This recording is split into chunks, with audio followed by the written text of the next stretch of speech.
É isso aí, pessoal. Bora aqui para mais um conteúdo, mais uma notícia do Mengão. Vamos com o Globo Esporte de hoje, 14/10, trazendo todas as informações do Flamengo.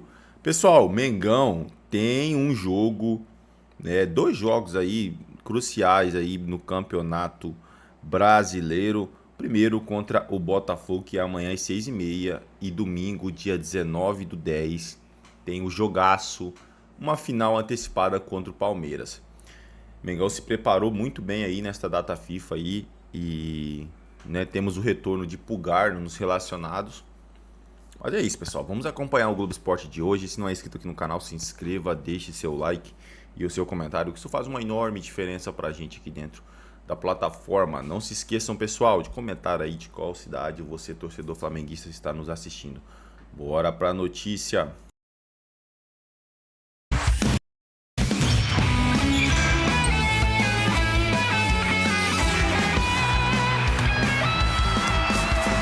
Para você, Globo Esporte no ar, e eu já começo falando da derrota da seleção brasileira para o Japão, a primeira na história. Pelo menos foi no amistoso, né? Bora ver como foi esse jogo, que começou com cara de mais uma goleada e terminou com festa japonesa, gente. Se o adversário é admirado, por que não vestir-se com as cores dele? O verde e o amarelo da seleção também fazem parte do jeito japonês de torcer e receber os visitantes. Ambiente amistoso e, tradicionalmente, com festa brasileira no fim. Até hoje. Uma boa aula essa noite, porque há coisas que precisamos aprender no jogo de hoje, sobretudo na segunda parte. A partida começou com Gabriel Martinelli participando bastante das jogadas. Uma das 8 substituições promovidas por Carlo Ancelotti em relação à equipe que tinha goleado a Coreia do Sul. Tá certo que o Japão assustou com Minamino. Cruzamento Minamino, a bola passa na cara do gol do Brasil. Mas na sequência, a rápida troca de passes entre Bruno Guimarães e Lucas Paquetá terminou com Bruno deixando Paulo Henrique na cara do gol. Que bolão, Paulo Henrique bateu! E o lateral direito do Vasco, segundo jogo pela seleção, primeiro gol. PH finalizou com categoria, de 3 dedos, na saída do goleiro Suzuki, e curtiu aquela alegria incontida de quem está vivendo um momento mágico. Comemora, Paulo Henrique! Magia também no passe de Paquetá, que encontrou Martinelli livre na área para ampliar o placar. Um toque sensacional do Paquetá pro Martinelli chegar, ajeitando o corpo e enchendo o pé esquerdo para estufar a rede japonesa. Num primeiro tempo que fazia crescer a expectativa de quem sabe outra goleada. Mas o futebol tem seus encantos e armadilhas. Carlo Ancelotti disse que o amistoso de hoje seria para observações. E durante o segundo tempo foi o que fez a seleção brasileira. Observou os japoneses reagirem e chegarem a uma virada heróica e histórica.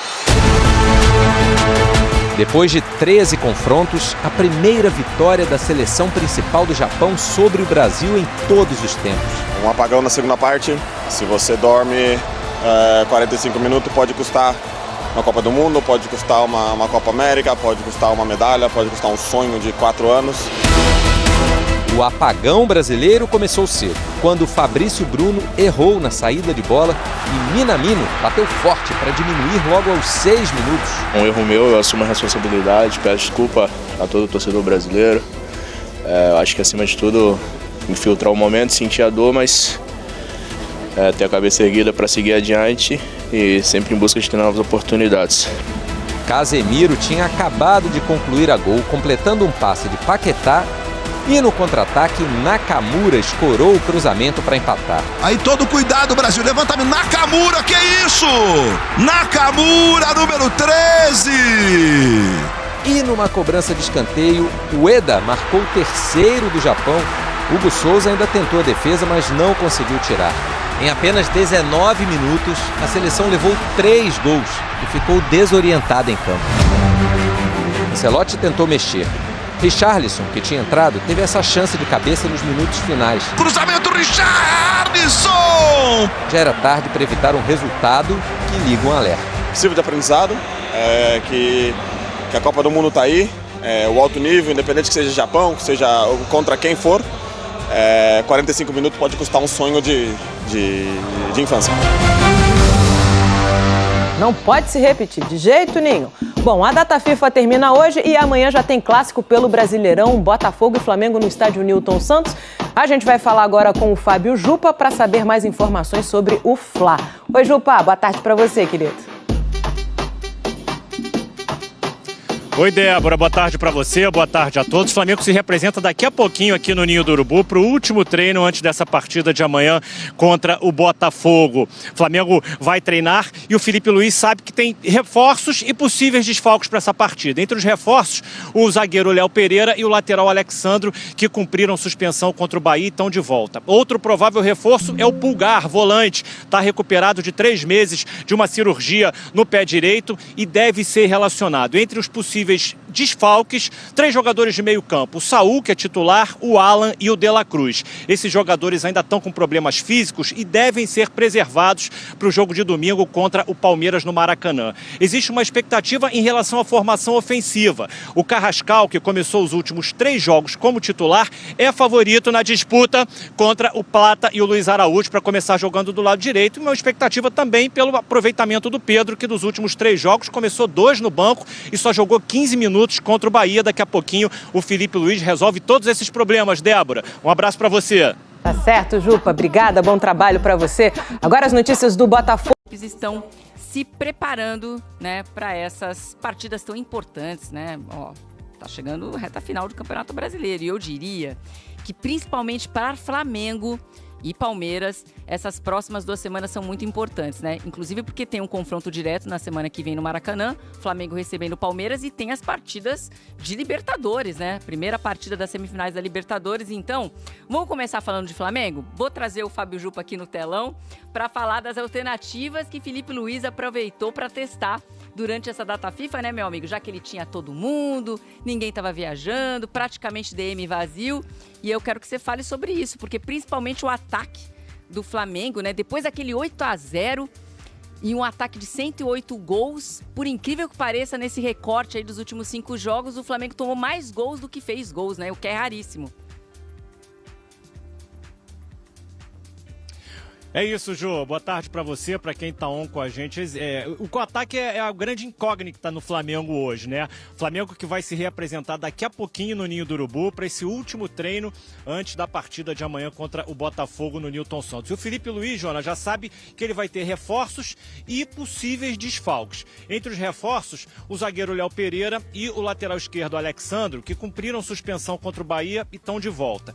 Outro provável reforço, o volante Pulgar. Pulgar está recuperado de uma fratura no pé direito e deve ser relacionado. Isso tem muito a ver com os possíveis desfalques, que são 3 jogadores de meio campo. O Saul, que é titular, o Alan e o De La Cruz. O Saul, ele estava com dores no tornozelo, que deixaram ele até de fora do jogo contra o Bahia, está fazendo reforço muscular ali no local, mas o mais provável é que esses 3 jogadores sejam preservados para o clássico de domingo contra o Palmeiras, líder do campeonato, no Maracanã. E aí existe uma expectativa também pelo setor ofensivo, pela formação ofensiva. Nos últimos 11 jogos, o Felipe Luiz só repetiu o trio de ataque 4 vezes. E nessas 4 vezes jogaram Plata, Pedro e Samuel Lino. No lado direito ali do ataque hoje, o Carrascal parece ser o favorito para começar jogando e conta nessa disputa com o Plata e o Luiz Araújo, porque o Carrascal foi titular nos últimos 3 jogos. No lado esquerdo, nesses 11 jogos aí desse recorte, o Samuel Lino foi titular em 10 e no que ele começou no banco ele entrou. Portanto, ele é sempre a primeira opção do Felipe Luiz. E o Pedro, que é o vice-artilheiro do time na temporada com 13 gols, é um caso à parte. O Pedro, ele começou os últimos 3 jogos, dos últimos 3 jogos ele começou 2 no banco, contra Corinthians e Cruzeiro. E quando ele voltou ao time, contra o Bahia, ele saiu com 15 minutos de jogo. Portanto, assim, o Pedro, ele tá na expectativa de voltar, mas ainda não se sabe se vai ser definido hoje. A solução parece passar pelo Arrascaeta, que como a gente falava ontem, estava muito próximo de um acordo. Agora ele está, principalmente, só falta assinar esse contrato, que seria até 2028, com extensão até 2029. Joana. Tirou um problema burocrático da frente, mas ainda tem aí definições para esse time que enfrenta o Botafogo. É tão importante para o Flamengo esse jogo. precisa pontuar para não deixar o Palmeiras escapar. Muito obrigada, Fábio Jupa, trazendo as notícias do Flamengo. Fala pessoal, sejam todos bem-vindos. Bora aqui para mais um conteúdo, mais uma notícia, trazendo para vocês as últimas informações do Mengão. Pessoal, vamos aqui com o Vene, segundo vídeo, né, após aí o Globo Esporte. Vene Casagrande atualizando todas as informações do Malvadão. Torcedor flamenguista, se não é inscrito no canal, se inscreva, deixe seu like e o seu comentário, que isso faz uma enorme diferença pra gente aqui dentro da plataforma. Não se esqueçam, pessoal, de ativar o sininho das notificações para ficar por dentro de tudo que acontece com o Mengão. Agora, sem mais enrolação, bora pro conteúdo. Pessoal, torcedor flamenguista, também não se esqueçam de comentar aí de qual cidade vocês estão nos assistindo. Bora pra notícia. Antes de trazer as duas principais informações que eu mencionei aí na introdução, Bruno Henrique do Flamengo está liberado para jogar as semifinais da Libertadores contra o Racing. Ele havia sido chamado para uma audiência com a Conmebol por conta dos atos obscenos que ele fez diante do Estudiantes, e ele foi apenas advertido e multado em $25 mil, que dá em torno de R$140 mil, tá? Mas o Flamengo vai recorrer dessa decisão. No mesmo processo aí, a Conmebol aplicou uma multa de $27 mil ao Flamengo, quase R$150 mil. O clube foi penalizado por uso de sinalizadores e também descumprimento de regras organizacionais durante o jogo contra o Estudiantes. Legal. Vou falar o que eu falei algumas vezes. Conmebol, nesses casos aqui, vocês são um leão. Agora, com racismo, como aconteceu no jogo contra o Estudiantes na Argentina, vocês são, miau, um gatinho, tá bom? Vamos lá, falar agora de Botafogo e Flamengo. Flamengo e Botafogo nessa quarta-feira. A arbitragem definida, Alex Stefano, do Rio de Janeiro, vai apitar esse duelo, tá? Segundo o levantamento do Noite de Copa, Stefano aparece em lista de árbitros que mais aplicam cartões no campeonato de 2025. Vale mencionar que para esse jogo, Pulgar está pendurado, Arrascaeta pendurado, Jorginho pendurado, Alan pendurado e Carrascal pendurado. Isso quer dizer que, se esses atletas levarem amarelo, eles estão fora do jogo contra o Palmeiras no domingo. Vamos agora para as duas principais informações do vídeo. Eu vou começar com a ida do BAP ao CT Ninho do Urubu na última segunda-feira. Vamos lá. Gente, não é muito raro o BAP ir ao CT. Dizem que ele vai uma vez por semana, mas ele, quando ele vai, ele não frequenta o ambiente dos jogadores, da diretoria, da comissão técnica, ele não fica ali aparecendo. Pelo contrário, ele entende que aquilo ali é o local dos dirigentes apropriados para isso e contratados para isso. Leia-se José Boto, Gabriel Skinner, o diretor de comunicação Rodrigo Paiva. Então ele não frequenta o ambiente. Ele entende que o presidente ele tem um certo limite. Óbvio, se for muito necessário, ele vai se meter, vai ter uma conversa com os jogadores. E de fato, nessa segunda-feira, ele foi ao CT e de fato ele conversou com os jogadores, mas não foi para dar esporro, não foi para fazer cobranças, pelo contrário. O tom foi, estamos com vocês, nós estamos nos movimentando para que a gente não saia, entre aspas, derrotado fora de campo, leia-se, arbitragem, que a gente sabe que o Flamengo está muito preocupado com o que está acontecendo com a arbitragem no futebol brasileiro. O Flamengo entende que em muitos jogos tem sido prejudicado, tanto é que o José Boto deu uma forte entrevista recentemente falando sobre isso. Então, a conversa que de fato o BAP teve com os jogadores, e foi a primeira conversa que o BAP teve com os jogadores na temporada, estamos em outubro, foi a primeira. Ele se reuniu com o elenco, com o Felipe Luiz, todo mundo ali, e conversou com os atletas no sentido, estamos com vocês. Vocês podem ficar tranquilos que a gente está preparando tudo para vocês desempenharem da melhor maneira possível. Logística, inclusive a própria logística do Flamengo no jogo contra o Fortaleza e contra o Racing, os dois fora de casa, em seguida já foi montada. Publiquei nas minhas redes sociais, inclusive. Vou até ler aqui para vocês verem que não é mentira. A logística do Flamengo para os jogos em seguida contra Fortaleza, em Fortaleza, e Racing na Argentina, definida. O Fla jogará no dia 25, sábado, contra Fortaleza no Castelão e retorna ao Rio no mesmo dia. Aí, domingo, não se sabe ainda se vai ser folga ou treino. Na segunda-feira, dia 27, treina, viaja para Buenos Aires, onde encara o Racing no dia 29, quarta-feira. O rubro-negro terá 3 confrontos seguidos no Rio antes de pegar o Fortaleza e o Racing fora de casa. Botafogo agora, Palmeiras no domingo e o Racing quarta-feira. Aí depois pega o Fortaleza e o Racing, ambos fora de casa. Então a conversa foi nesse sentido, tá? Para dar apoio, não fazer cobranças, como muita gente imaginou ou até noticiou por aí. Vamos agora falar de Arrascaeta. Quem foi ao CT Ninho do Urubu na segunda-feira foi Daniel Fonseca, empresário de Arrascaeta. Informação publicada primeiro pelo parceiro Gabriel Reis, o paparazzo rubro-negro. Abraço, Papa. Ele publicou essa informação, eu confirmei que de fato o Daniel Fonseca esteve lá. Renovação fechada, aperto de mão, verbalmente ok, tudo certo. Novo contrato dele vai até, inicialmente, por mais 2 anos. O atual vínculo vai até dezembro de 2026, renova por mais 2 anos até dezembro de 2028, com a possibilidade de chegar a dezembro de 2029. Como assim possibilidade? Ele vai ter metas no último vínculo dele, em 2028. Se ele bater essas metas, renova automaticamente por mais uma temporada. Ou seja, estamos falando de um Arrascaeta que pode ficar no Flamengo até dezembro de 2029, desculpa. Vou ver a idade dele aqui, só para a gente ter noção, até quando o Arrascaeta... Ele tem atualmente 31 anos, tá? Estamos em 2025. Então ele ficaria no Flamengo até 35 anos, caminhando aí para o fim de carreira. Eu não acredito no Arrascaeta performando até os 40 anos. Não é do perfil, a parte física dele a gente sabe que não é das melhores, não por culpa dele, ele é um atleta que se cuida muito, mas ele não foi...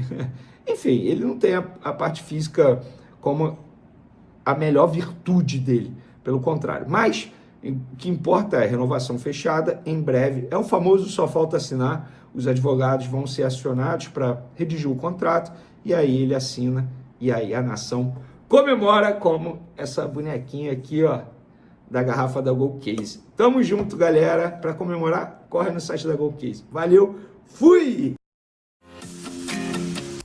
É isso aí, torcida do Mengão, e bora para mais uma notícia. Pessoal, o Flamengo deve ter 3 desfalques e 1 reforço no meio-campo contra o Botafogo. Saúl, De La Cruz e Alan não devem ficar à disposição para a partida de quarta-feira no Newton Santos pelo Brasileirão. O Flamengo vive os últimos dias de preparação para enfrentar o Botafogo na quarta-feira pelo Campeonato Brasileiro. O técnico Felipe Luiz vive um dilema no meio-campo e deve ter 3 desfalques, Saúl, De La Cruz e Alan. O Alan não vai fazer a menor diferença, né? A notícia boa é o praticamente confirmado retorno de Pulgar aos relacionados. Saúl sentiu dores no tornozelo esquerdo e desfalcou o time contra o Bahia antes da paralisação da data FIFA. De La Cruz para cá ele segue. Na verdade, de lá para cá ele segue em tratamento de recuperação. Nesta segunda, o espanhol foi a campo com a fisioterapia para um trabalho individualizado, mas antes disso se restringiu a treinos internos na academia. O clube prega cautela com o quadro, mas não há lesão. De La Cruz é outro atleta que utilizou o período da paralisação para reforçar os cuidados. Na semana passada, o meio-campista fez atividades concentradas na academia, assim como nesta segunda-feira. Ele foi um dos jogadores que se apresentaram um dia antes no Ninho do Urubu. No caso do uruguaio, o que vai pesar é o gramado sintético. Desde que chegou ao Flamengo, Nico jogou apenas 15 minutos em campos desse tipo. Contra o Palmeiras no Allianz Parque, como tem problemas nos 2 joelhos, a comissão evita forçar e agravar o quadro. Ai, cara, vocês compram um jogador caríssimo e não pode usar ele onde quiser. Outro que deve ser ausência é o volante Alan. Ele tem feito acompanhamento por questões de fascite plantar, que já deixou fora de combate em algumas oportunidades nas últimas 3 temporadas. Enquanto isso, Pulgar já treina com os companheiros e, se não houver intercorrência, ficará à disposição de Felipe Luiz pela primeira vez após a lesão no pé direito. O chileno passou por cirurgia e não entra em campo há pouco mais de 3 meses. É isso aí, pessoal. Torcida do Mengão, agradeço a vocês pela companhia e até o próximo conteúdo.